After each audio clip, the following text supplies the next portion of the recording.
Hello chers lumineux et lumineuses, je suis très heureuse de vous retrouver pour ce nouveau temps de partage. J'espère que vous vous portez bien. Nous sommes le lundi 21 avril 2025, lundi de Pâques, et je suis inspirée à vous proposer un temps de guidance pour le collectif dans ces énergies pascales. Alors, par où je vais commencer? Parce qu'il y a beaucoup de matière. Et je vais essayer d'être la plus claire possible dans ces énergies qui parlent de lumière à tout le monde, sauf à moi, visiblement. Le week-end, alors entendez que tout ce que je vous partage euh, n'est pas d'un point de vue religieux dans le sens de dogme, d'accord, de courant. Quand pour moi, la religion, c'est vraiment au sens étymologique du terme, c'est religere, c'est-à-dire que c'est faire une autre lecture pour pouvoir relier les choses entre elles, voir comment tout fait lien en fait. Euh, ça fait plusieurs années que je remarque que le week-end de Pâques est pour moi un week-end qui est extrêmement difficile à vivre. Beaucoup d'inconfort, peu de sommeil, euh, des nuits agitées, le besoin de dormir avec des bougies allumées, euh, beaucoup de remontées émotionnelles, des réminiscences de traumas de l'enfance. Euh, donc beaucoup de noirceur pendant tout ce week-end. Et ce que je suis inspirée à vous partager ce matin, c'est que il y a quelque chose ici par rapport à la lumière euh, qui est à regarder de plus près et peut-être plus en vérité. C'est-à-dire que il y a autour de ce week-end de Pâques une espèce d'émulation. Alors, je ne parle pas du business, hein, je ne parle pas du tout du truc commercial. Mais il y a quelque chose de... plusieurs fois cette semaine, j'ai entendu « Oh, c'est la semaine sainte, c'est la semaine de la lumière, c'est la lumière, on fête la lumière. » Et pour moi, ici, il y a... Mais encore une fois, hein, c'est toujours mon point de vue. Il y a quelque chose qui n'est pas juste à cet endroit, il y a quelque chose qui n'est pas abouti. C'est comme si on s'arrêtait à une première porte et qu'on n'a pas conscience que derrière cette première porte, il y a d'autres portes.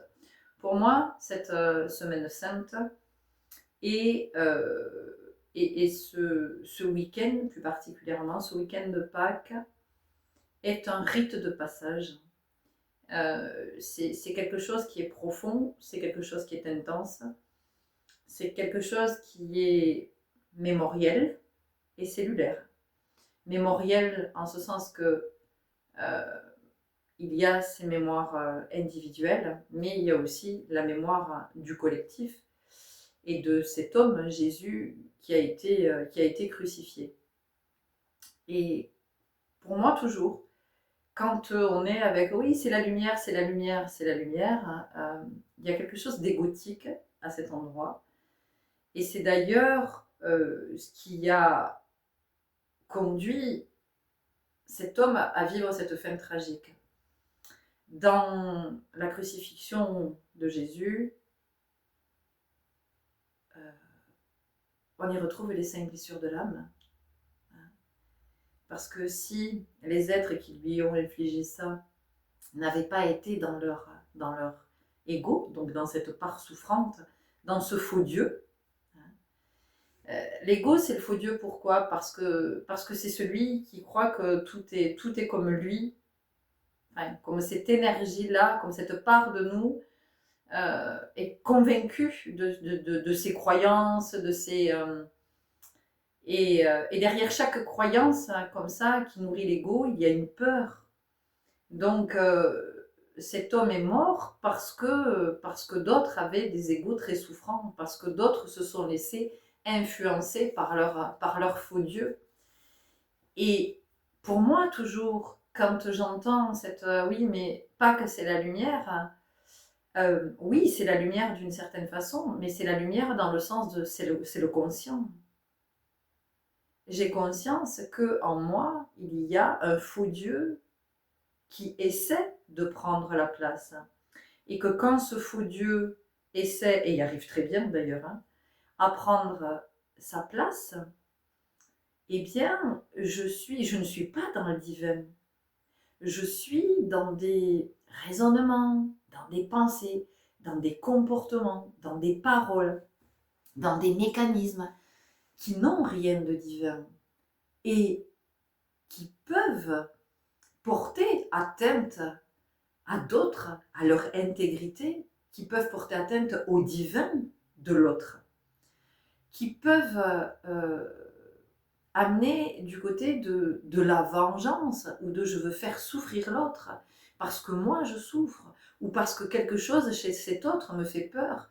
Alors je choisis de l'éliminer, de l'évincer. On a tous été à un moment donné dans des comportements comme ça qui ont fait qu'on voulait régler nos comptes avec quelqu'un d'autre parce que cette personne nous dérange ou nous dérangeait d'une façon ou d'une autre parce qu'on la sentait être comme un danger, un rival. Mais ça, ce ne sont que nos projections. C'est le faux Dieu en nous qui nous manipule, qui nous instrumentalise. Vous savez, c'est comme quand on parle de ces gourous, de ces sectes hein, qui ont manipulé plein d'individus, mais là c'est la même chose. C'est-à-dire qu'il y a le gourou, le gourou au sens noble, le gourou sain, et puis il y a le gourou malade. Et comme ce gourou est malade, ben, il va parler depuis l'espace qui n'est pas sain. Donc la lumière en ce week-end pascal, oui, à la condition que je sois conscient, à la condition que je vois bien les jeux de ce faux Dieu en moi. Là, oui, effectivement, la lumière. Mais pourquoi la lumière?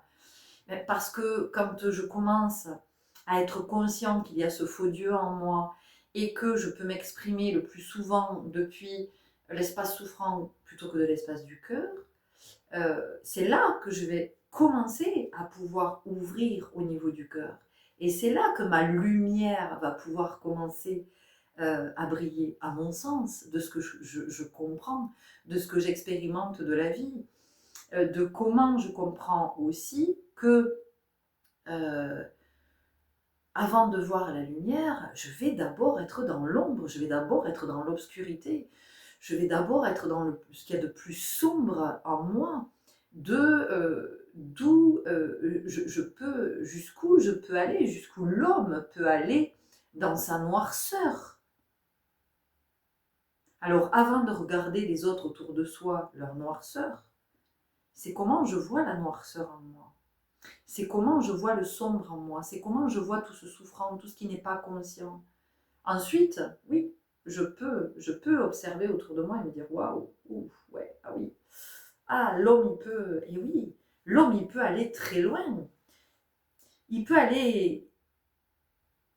Il n'y a pas de limite, je veux dire. Il n'y a pas de limite, autant dans le côté lumineux que dans le côté obscur.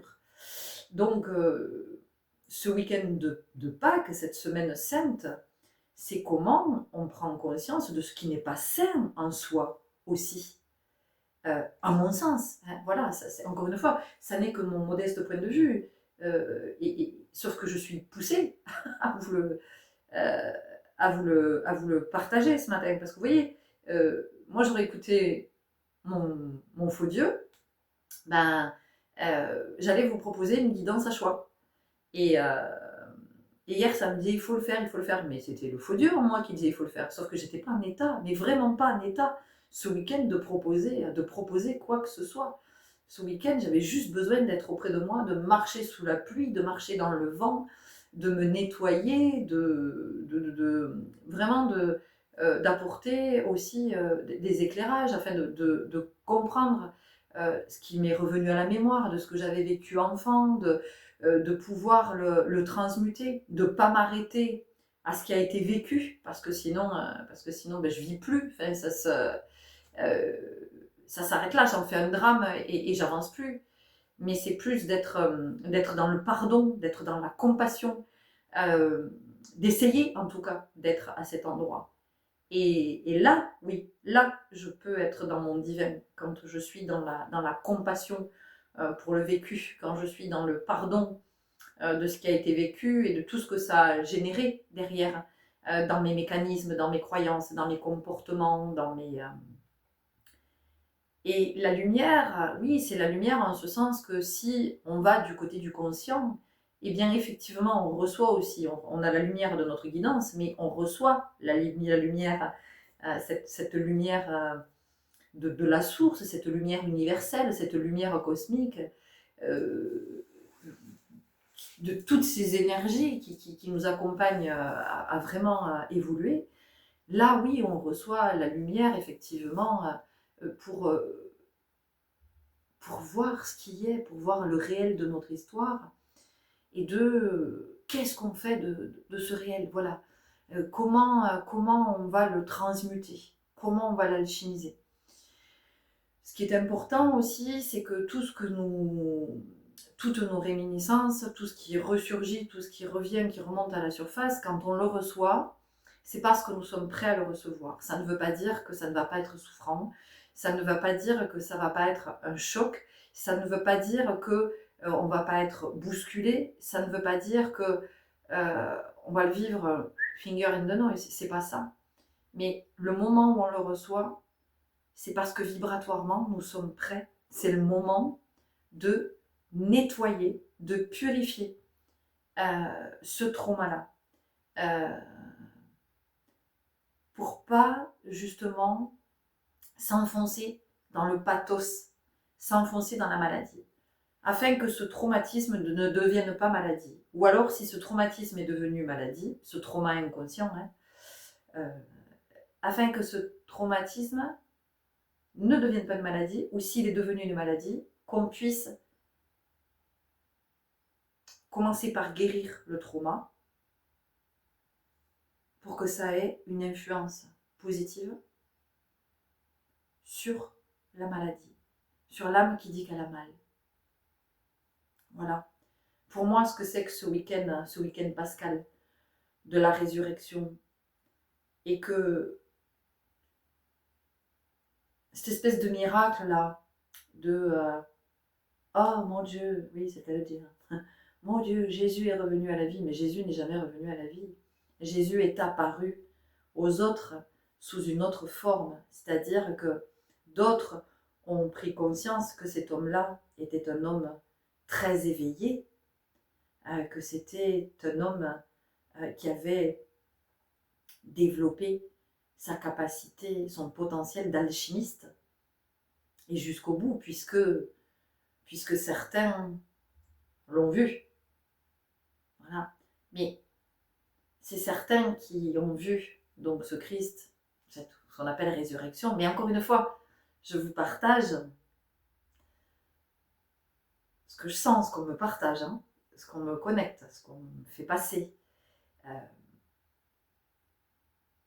Et peut-être que ces êtres qui ont assisté à cette résurrection, finalement, leur est apparu que en l'homme, il y avait le faux Dieu et le Dieu, le divin. Et donc, c'est un miroir, ça renvoie à soi. C'est de se dire, ok, alors est-ce que je suis ce Christ? Est-ce que j'ai atteint ce niveau de conscience? Est-ce que par moment je suis ce Christ? Et je le vois parce que le Christ, c'est la lumière. Voilà, c'est pas un homme, quoi. C'est pas un personnage. C'est un état. C'est un niveau. C'est-à-dire qu'on a atteint un tel état, un tel niveau de conscience qu'on devient ce Christ.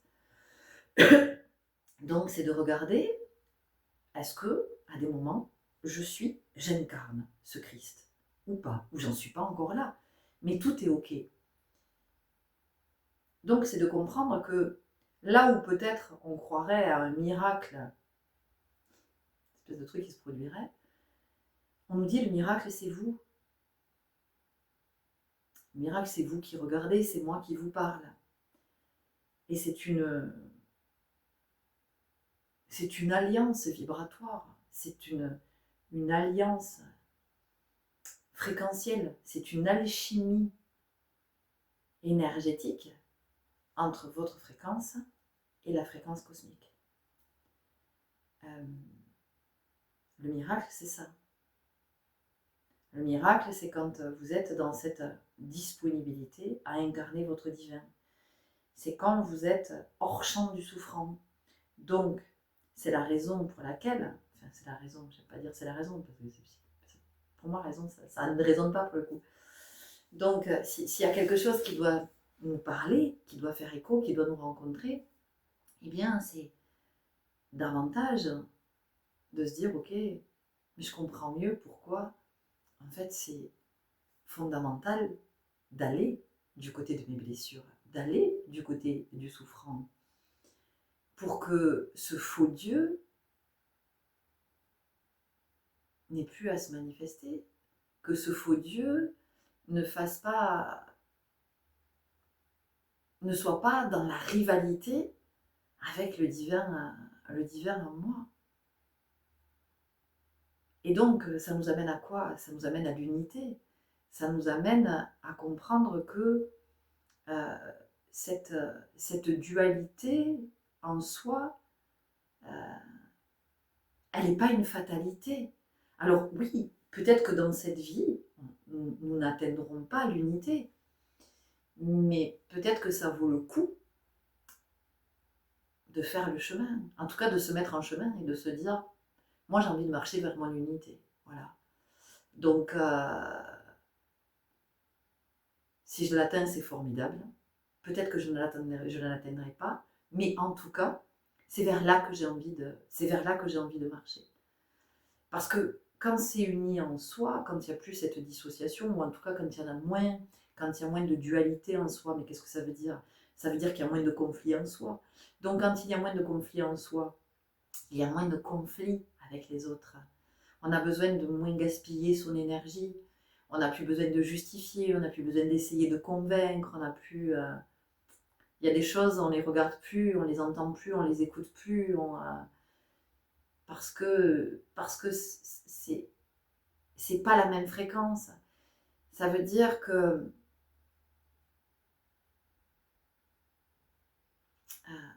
voyez, par exemple, je n'écoute jamais les informations, je n'écoute jamais les hommes politiques. Vous allez me dire, mais t'es au courant de rien. Bon, bien sûr que si. Je veux dire, il n'y a pas besoin d'aller chercher, ça vient à vous, les gens, ils vous parlent. Pourquoi je n'écoute pas? Pourquoi ça ne m'intéresse pas? Parce que ça n'est que l'expression du faux self. Ça ne vient pas me rencontrer, ça ne me parle pas. Donc, si vous voulez, quelque part, je ne suis pas influençable par tout ça. Moi, j'ai pas de... Je ne passe pas ma vie à me demander ce que Macron va faire, ce que Trump va faire. Est-ce que, bien sûr que ça a des conséquences sur l'humanité, que ça... Mais ces hommes-là, finalement, ils nous montrent ce que c'est que quand on est dans le faux self. Donc, qu'est-ce que ça me renvoie quand je les vois, quand je les entends, quand je les écoute? Ben, ça me renvoie que quand je suis dans mon faux Dieu, voilà ce que je peux incarner. Voilà, alors eux, c'est à une échelle mondiale, hein, et vous, c'est à l'échelle de votre monde, de votre environnement. Donc, voilà ce que m'inspire ce lundi de Pâques, ce que j'entends, que je suis invitée à vous transmettre aussi. De cette lumière, c'est comment on met en lumière. Voilà, c'est comment on est dans le champ du conscient. C'est comment on devient conscient que, effectivement, quand on n'est pas aligné, quand on est dans l'espace du souffrant, eh bien, c'est la souffrance qui s'exprime. C'est le côté qui n'est pas sain qui s'exprime.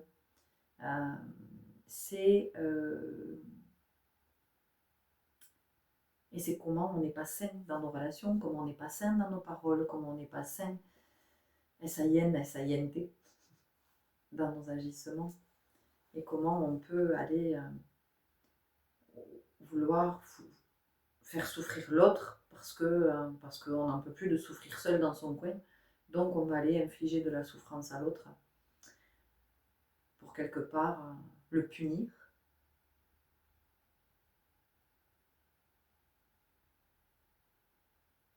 C'est violent quand on y pense. Hein. C'est violent. Donc, qu'est-ce que ça vient nous dire? Alors, entendez bien que tout ce que je vous partage, c'est pas du tout pour faire culpabiliser, pour juger, on n'est pas là. Je pense que vous l'entendez bien. Que c'est vraiment tout ce que je vous partage, c'est plein d'amour et de compassion. Et, et vous remarquerez que souvent, j'ai une voix très qui porte, je suis très passionnée quand je vous parle. Et là, je me rends compte de comme je suis très posée, comme je suis très posée, je suis très calme, je suis très voilà, dans cette douceur et pas du tout. Vous voyez comme quoi les énergies, quand elles passent, elles sont vraiment là. C'est comme je reçois. Donc là, c'est très doux ce qu'on reçoit, c'est très dans l'amour. Donc, c'est de comprendre que quand on est dans l'ego, on est dans une forme de maltraitance par rapport à soi. Et quand on est dans la maltraitance par rapport à soi, on est dans la maltraitance par rapport aux autres. Voilà. Et ça, c'est important de pouvoir l'entendre. Euh, on ne peut pas être conscient de ce que l'on fait quand on crucifie un homme, puisqu'on parle de... On est dans la résurrection, on est dans le week-end pascal. Donc je m'appuie sur ce fait de l'histoire qui nous marque tous, puisque dans les énergies, notre vie est très marquée euh, par, par Jésus, par Marie. Marie qui est là aussi, je pense que c'est pour ça qu'il y a cette énergie aussi très, très douce, parce qu'il y a aussi ces énergies mariales, il n'y a pas que les énergies christiques, il y a cette autre âme qui l'accompagnait en chaque instant, en le laissant justement expérimenter, marcher son chemin. Donc voilà, quand on va crucifier un homme vivant, je ne crois pas qu'on soit dans le champ du conscient, je ne crois pas qu'on soit dans l'espace du cœur. Voyez, donc comment soi-même on peut se crucifier peut-être aussi, c'est de regarder ça. Et puis c'est quelle croix on porte aussi. Ce week-end vient aussi nous parler de ça. Quelle est la croix que tu portes? Alors la croix que tu portes, ça peut être ton bagage émotionnel. Enfin, sur ta croix, il peut y avoir du bagage émotionnel, il peut y avoir tes croyances, il peut y avoir tes projections, il peut y avoir tes peurs, il peut y avoir tes pensées limitantes. Voilà. Donc cette croix que tu portes, quelle est-elle? Voilà. Et c'est là qu'on peut venir avec la lumière. Et c'est là, cette co-création énergétique, c'est effectivement de se tourner vers cet extérieur et de dire ok, moi je suis prête à faire la lumière. Est-ce que je peux avoir des infos qui m'éclairent un peu plus? Vous voyez et donc ça vient à soi. Ça vient à soi. Ça vient pas à moi. Vous avez vu? Vous avez entendu? Ça vient à soi. Donc ça vient rencontrer le divin en soi pour que le divin en soi puisse se dire à celui, au faux Dieu, lui dire, tu sais, voilà, je viens d'avoir un éclairage. Je peux t'éclairer. Je peux te dire pourquoi tu te comportes comme ça. Je peux te dire pourquoi. Parce que voilà, il s'est passé ça. À un moment donné, dans ton enfance, ça s'est cristallisé. Voilà, tu l'avais enfoui. Parce que c'est un réflexe de survie. Voilà, hop. On a anesthésié, on a mis le voile dessus pour que tu puisses le voir plus tard. Et quand tu es prêt, ça t'est révélé. On lève le voile. Donc c'est ça aussi, ce week-end pascal, ce week-end de la résurrection, c'est on lève le voile. C'est-à-dire qu'on sort de cette opacité, on sort de l'illusion, on sort de la projection, on sort de la croyance. C'est intéressant que je dise on sort de la croyance. Quand je vous dis que ce que je vous partage, moi, c'est dans le sens de la religion, de religérer, et non pas le dogme. Voilà. Je ne développerai pas plus, ça parlera à chacun comme ça vient de parler. Encore une fois, ça reste mon sentir. Est-ce que j'ai autre chose à vous partager?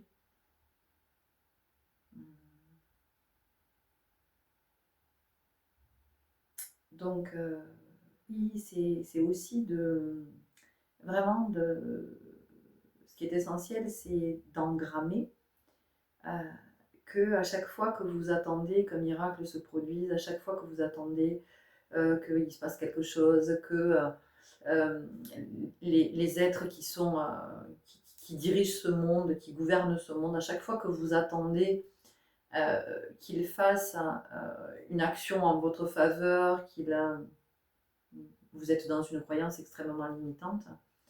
Et pendant ce temps, vous n'êtes pas dans votre divin. Hein, parce que si vous étiez dans votre divin, vous seriez à l'œuvre du côté de votre divin. C'est-à-dire que vous seriez, vous, le miracle conscient du miracle, de ce que vous accomplissez. Et c'est de comprendre que en fait, c'est chacun qui va être dans son divin, chacun qui va incarner son divin, chacun qui va être dans sa conscience, ben chacun va accomplir à son niveau, et il n'y a pas de petit niveau. Et c'est ce qui fait qu'à un moment donné, ça crée un mouvement. C'est ainsi que il y a une nouvelle dynamique qui peut se mettre en place. C'est pas parce qu'à un moment donné, il y a quelqu'un qui décide à l'échelle mondiale. Ces êtres ne sont pas là pour ça. Vraiment pas. Voilà. Ces êtres sont avec leur faux self, avec leur faux Dieu, et des contrats d'âme qui sont passés avec des entités qui sont pas ok, qui sont pas justes, qui sont pas dans la lumière. Donc vous ne pouvez pas attendre la lumière d'êtres qui servent l'ombre. Donc c'est comment, après tout ce que je vous partage, ça vous parle pas. Hein. Enfin, moi il n'y a pas de souci, hein. Je vous transmets ce que je connecte, ce que j'entends. Mais c'est vraiment cette communauté s'appelle les lumineux gardiens du cœur source. Voilà. Donc si vous êtes à écouter ces guidances, c'est que possiblement vous vous sentez être un lumineux gardien du cœur source. Je vais en rester là. Merci pour votre belle écoute, merci pour votre présence, merci pour votre lumière. Bienvenue si vous nous rejoignez. Merci pour vos beaux mails que vous m'envoyez. Merci pour tous vos magnifiques partages. Merci pour toutes vos interactions qui permettent à mes vidéos d'être vues un peu plus peut-être sur YouTube, qui ne nous rend pas la vie facile. mais c'est ok. C'est ok. Je reste là en tant que lumineuse gardienne du cœur source. Prenez soin de vous, à très bientôt. Au revoir.